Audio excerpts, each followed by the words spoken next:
Terjemahan Nagara Kertagama Empu Prapanca.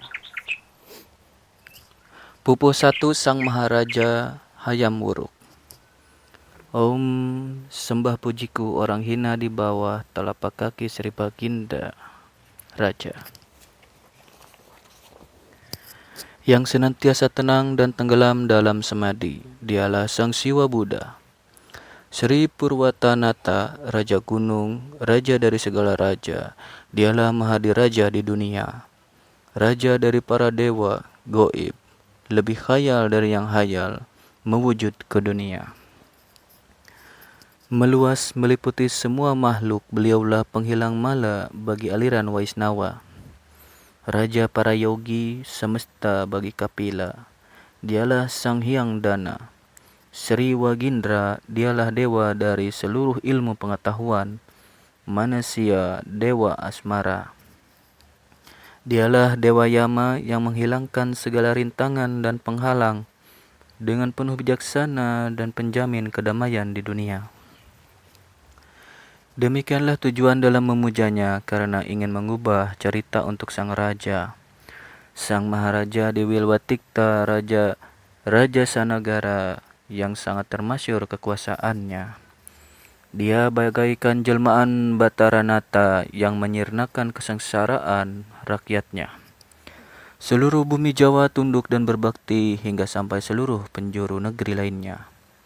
Pada tahun Saka, Ratu Sarena musim memanah 1334 Masehi, ketika lahir sang pangeran yang kelak dinobatkan sebagai raja. Sejak sang raja dalam kandungan di Kahuripan, dia telah menampakkan tanda-tanda keluhuran. Dentuman gempa bumi, hujan abu, gemuruh halilintar, guntur, serta petir sambung menyambung di angkasa.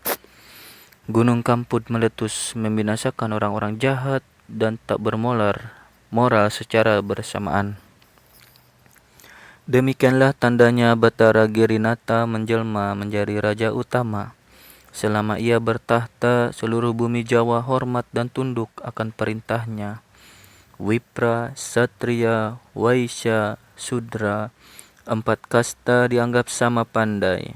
Para durjana pun berhenti untuk membuat buruk karena takut akan keperkasaan sang raja. Pupuh 2 Wafatnya Sri Rajapatni. Adapun Sri Rajapatni yang sangat termasyur, dia adalah nenek dari Sang Maharaja. Seperti perwujudan dari Batari Paramabhagawati yang memayungi dunia dengan kekuatannya. Bertekun dalam yoga dan menyembah Buddha. Mendalami ajaran-ajaran Buddha sebagai bikuni yang bijaksana. Pada tahun Saka, Siti Saptaruna, Mata Sapta Aruna, 1350 Masehi, dia moksa kembali ke Nirwana. Ketika Sri Rajapatni mangkat ke Jinapada atau Nirwana, seluruh negeri berkabung dan berduka. Tetapi setelah Maharaja bertahta di Majapati, kemudian rakyat kembali bahagia dan tenggelam dalam pemujaan. Merasa senang Maharaja ketika Sri Tribhuwana Wijaya Tunggadewi mengganti, memegang pemerintahan di sana di Jiwana, menjaga sang raja Sri Rajasanagara. Pupuh 3 Ayah Sang Maharaja. Dan lagi ia sangat berbakti kepada ibunya Sang Sri Rajapatni Ratu. Selalu setia menganut ajaran Buddha, mempersembahkan bunga kepada yang telah meninggal. Adalah Sri Kertawardhana, ayah dari Sang Maharaja penguasa negeri. Keduanya berpegang teguh dalam ajaran Buddha demi kebahagiaan dunia. Sedangkan ayah Sang Maharaja bertempat tinggal di Singasari, bagaikan perwujudan Sang Hyang Ratna Sambawa yang tetap menjaga keselamatan dunia. Dia tetap berusaha menumbuhkan kesetiaan dan bakti rakyat kepada raja, tetap berteguh karya dalam tugas kepemimpinan dan ahli strategi pemerintahan. Pupuh 4 Para Kerabat bagian 1. Dan lagi adik ibu Sri Baginda Ratu, Raja di Jiwana ialah Ratu Raja Dewi Maharajasa yang termasyhur nan rupawan. Dialah bertahta di Daha, cantik tiada tara, dan setia pada Sang Hyang Gana. Sama dengan Ratu Jiwana bagaikan bidadari kembar. Suami sang ratu, raja yang bertahta di Wangkar, bagaikan titisan Hyang Upendra. Raja Wijaya Rajasa yang tak tertandingi, unggul dalam pengetahuan utama, setara dengan Raja Singasari yang teguh dalam beragama. Ia juga mengetahui tentang pertanian di seluruh bumi Jawa. Para kerabat bagian 2 adalah adinda dari Raja Dewilwatikta. Sang putri yang berdiam di Lasem sangat terkenal karena kecantikannya. Putri dari Raja Daha yang termasyhur dialah Raja Saduhita Indu Dewi Sang Suci. Dan putri bungsu Sriwardana Duhita Iswari, putri yang bertahta di Pajang. Tidak ada yang menyamai kecantikannya. Putri Sri Raja di Jiwana yang termasyhur sebagai adik sang raja. Pupuh 6 para kerabat bagian 3. Ipar Maharaja telah dinobatkan sebagai raja. Sang raja di Matahun yang gagah berani, suami Ratu Lasem. Sang Sri Raja Sawardana yang terkenal tampan dan ahli kebijaksanaan. Perkawinan mereka laksana asmara dan pinggala yang dimuliakan dunia. Sang Raja Pagahun, suami Sri Ratu Wardana Duhita yang bertahta di Pajang. Sri Raja Singawardana yang terkenal muda, tampan, dan berkelakuan baik. Indah pernikahan mereka diceritakan laksana Sanat Kumara dan Dewi Ida. Rasa bakti kepada raja dan cinta kepada sesama menyebabkan kebahagiaan negeri. Dan menurunkan putra raja yang bertahta di Wirabumi. Sang Sri Nagarawardani, seorang raja putri yang kecantikannya tidak ada yang menyamai. Sedangkan adik sang raja di Mataram bagai perwujudan Dewa Kumara. Sang Sri Wikrawardana ditetapkan sebagai raja dari para raja. Putri bungsu raja di Pajang memerintah di kerajaan Pewanuhan. Putri raja bernama Sri Surawardani semasa belia cantik seperti dalam lukisan. Seluruh raja telah memiliki wilayah kedudukan masing-masing. Dalam satu wilayah kerajaan Wilwatikta sama-sama berbakti kepada Maharaja. Pupuh 7 kekuasaan Sang Maharaja. Dikisahkan pujian bagi Sang Maharaja penakluk dan penghancur laksana matahari. Membinasakan musuh laksana menghancurkan kegelapan dunia di bawah kekuasaan sang raja. Berbahagia orang-orang baik karena orang jahat itu berubah menjadi jujur dan suci laksana bunga kumuda atau Tanjung Putih.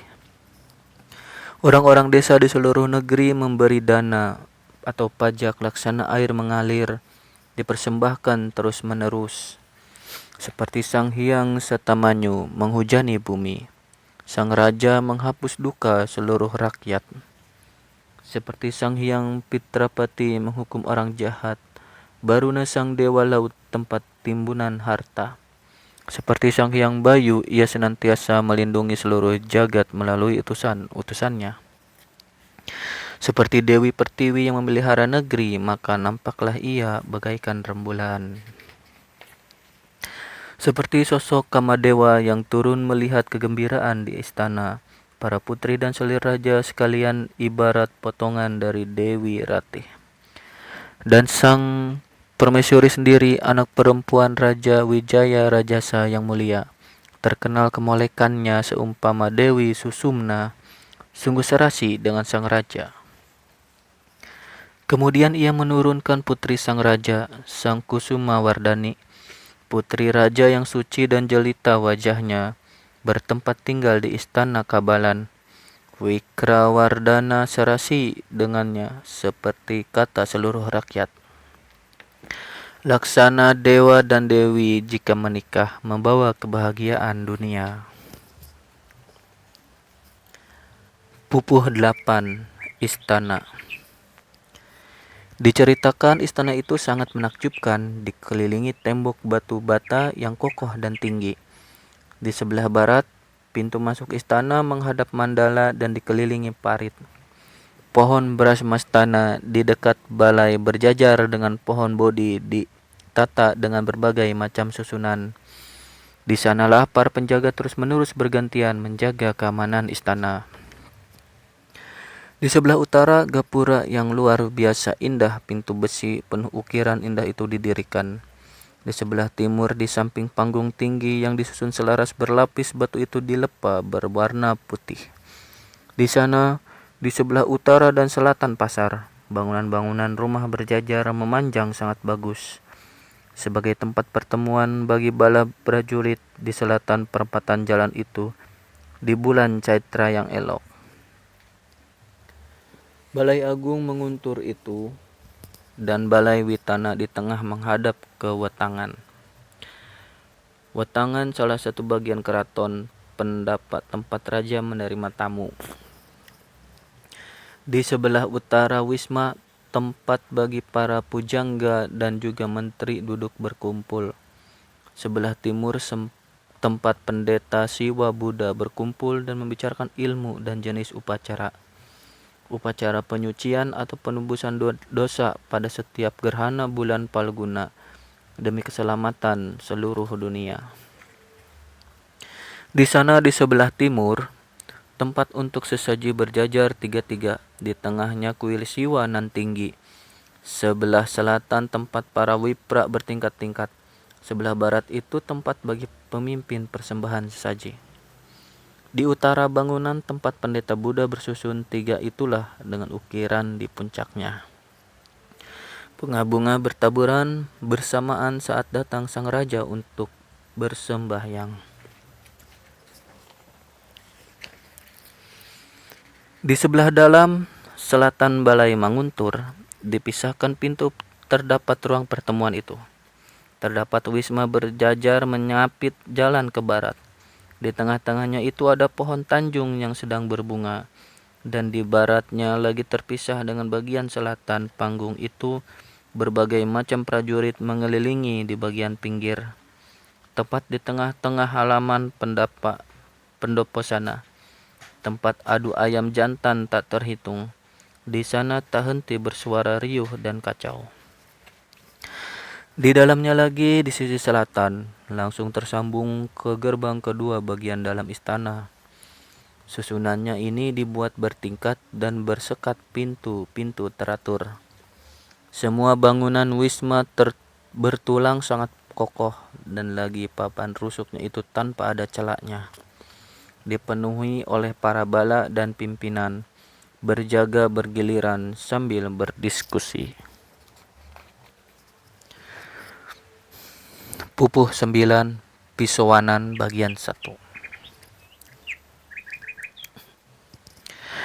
Adalah tampak di antara yang menghadap yang disebut pangalasan, banyaknya tak terkira.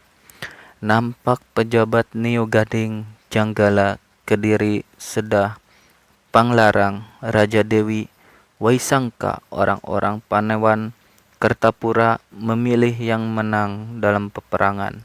Jaya Ageng, tentara kerajaan Kayu Apu, orang-orang Jaladi, Pasuruan dan orang-orang Gajahan, dan banyak lagi. Demikianlah yang ada di alun-alun Watangan, tidak putus-putus berganti terus. Pejabat tinggi dan pengikut raja dan juga pembesar di tanah Jawa itu. Yang paling terkemuka Bayangkara, satuan pengawal kerajaan dalam jumlah banyak, penuh berkumpul di gerbang kedua. Sebelah utara pintu masuk ke istana tempatnya. Sebelah selatan tempat para bangsawan serta pujangga. Di sana di sebelah barat laut dan barat melingkar ke daerah selatan, banyak balai-balai. Penuh sesak dengan para menteri utama serta perwira tinggi dan rakyat yang menghadap. Dan lainnya di selatan sana dibatasi pintu gerbang dan pendapa dan juga bangunan lainnya. Penuh sesak oleh abdi raja Paguhan yang selalu siap menghadap dan melayani sang raja.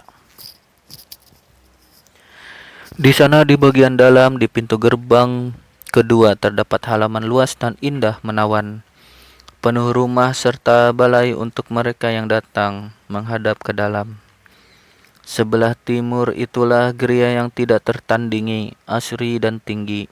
Itu juga tempat upacara, tempat sang raja menjamu para tamu yang datang ke balai Witana yang tiada tara. Pupuh 10 Pisawanan bagian 2. Beraneka macam mereka yang datang menghadap di balai Witana tak henti-henti. Para menteri, pejabat, dan para bangsawan serta para cendekiawan berdatangan. Juga 5 kelompok pejabat tinggi di Wilwatikta, yaitu Mahapati, Demung, Kanuruhan, serta Rangga dan Temenggung utama yang telah akrab di istana. Banyaknya wisma tempat tinggal para menteri di kerajaan, tujuan utama dalam pembahasan para patih, demung, serta semua yang berkumpul. Hanya para petinggi pengalasan yang tetap teguh, kelima menteri mulia yang harum namanya dan perkasa menjaga dan mengabdi kepada raja. Dan sang bangsawan lagi bujangga, resi, wipra jika datang menghadap. Di sana di bawah naungan pohon asoka, ada di sisi samping balai Witana berdiri 2 pengawas agama serta 7 pejabat keraton yang membantu. Bangsawan dan petinggi kerajaan tingkah lakunya disebut Arya, pantas dijadikan teladan.